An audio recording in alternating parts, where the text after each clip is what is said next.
Brad, looks like you picked a pretty strong squad again this weekend.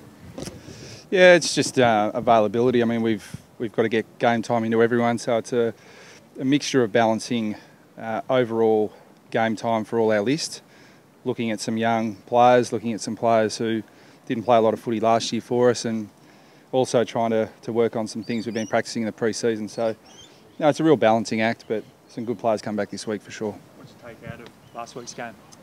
Match practice, basically. We were very rusty early, but we made a really conscious decision as a coaching group that we wouldn't play any intra-club matches. We've done a little bit of match simulation at training, but nothing like replicating a game. So we probably played early like we expected, but by the end of the game, we certainly looked to hit our straps a bit better. So we'll need to put in a better performance this weekend against a really good side.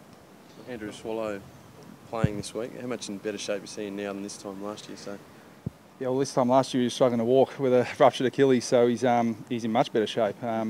He's had a really good preparation, but that only gives you the opportunity, to play well. He's a thorough professional, so he's looking forward to playing, and he certainly strengthens our side when he comes back in.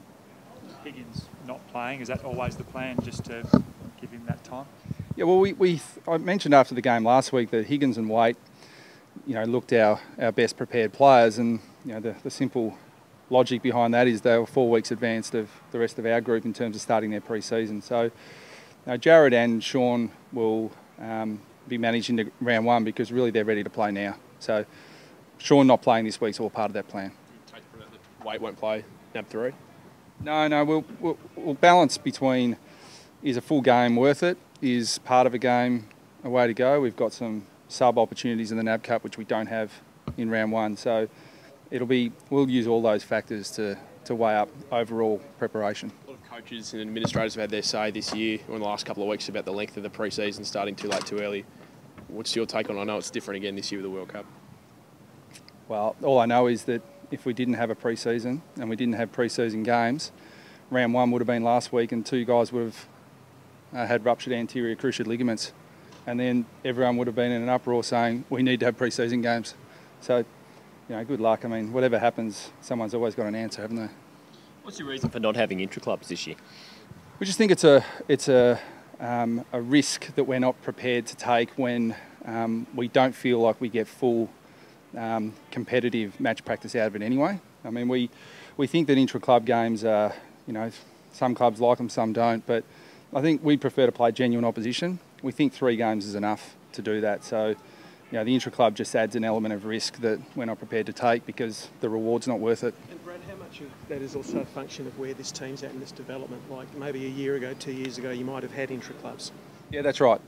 We took every opportunity probably 4 or 5 years ago to play and get time into young players. So we're a bit more advanced in terms of our overall maturity, so that certainly plays a part.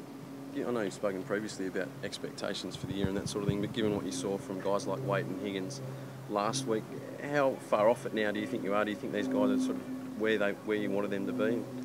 Oh, we can only control our own preparation in terms of our gelling as a group, individual preparation. But what I saw from the rest of the competition impressed me as well.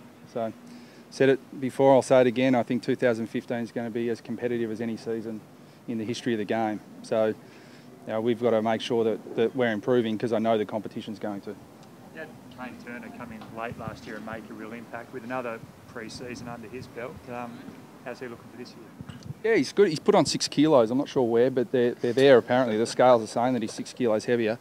And he's just as aggressive and he's just as quick, and he's a really competitive little player. So the sky's the limit for him. And the hallmark of our game has always been the ability to win the ball in a contest, and he's very, very good at that. So, we hope he continues to improve. Brad, did you like what you saw last week with your back 6? Obviously, you said you didn't probably have any of your starters in there last week, but you're going to play the Crows in round 1. Yep. Tippett and those sort of guys, Tarrant in the back 6. What did you think? Give you a bit of confidence for round 1? Gives me confidence as to the number of options we've got. We'll certainly filter players back in over the next couple of weeks.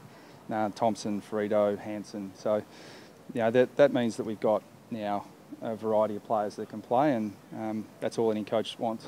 to be able to cover what the opposition throw at you. So we've still definitely got work to do, but the options are starting to spread a little bit. How's Hanson going with his hips? He's going well. I mean, he's a little bit frustrated because he's being held back. Where we tend to be aggressive in season in terms of trying to get players back, but very conservative in the off season. So we're just conservatively managing him at the moment, but I think he's on track. Robbie's all right with his knee. Robbie Tarrant. Oh, fine. Yep. He'll train fully and take his spot in the side this week. Brad, the AFL CEOs, the official figures came out yesterday. 3.3 million for Gill and Andrew combined. Have any thoughts about that? Oh, I do. I mean, it's look, Andrew Demetrio oversaw a great period in our game and was a terrific leader of the AFL and in my view, probably the best sports administrator in the country. Gil McLachlan was headhunted by other sports. If AFL football consider themselves to be the premier sport in the country, then we've got to attract the best sports administrators, and the best sports administrators, attract the biggest wages. So I think Gil McLachlan's made a terrific start. He's a really impressive person, and we want to make sure as a code we retain people like that, and so you've got to pay them accordingly. It's fairly similar to the going rate down here anyway, isn't it? Maybe for players, not coaches. Brad.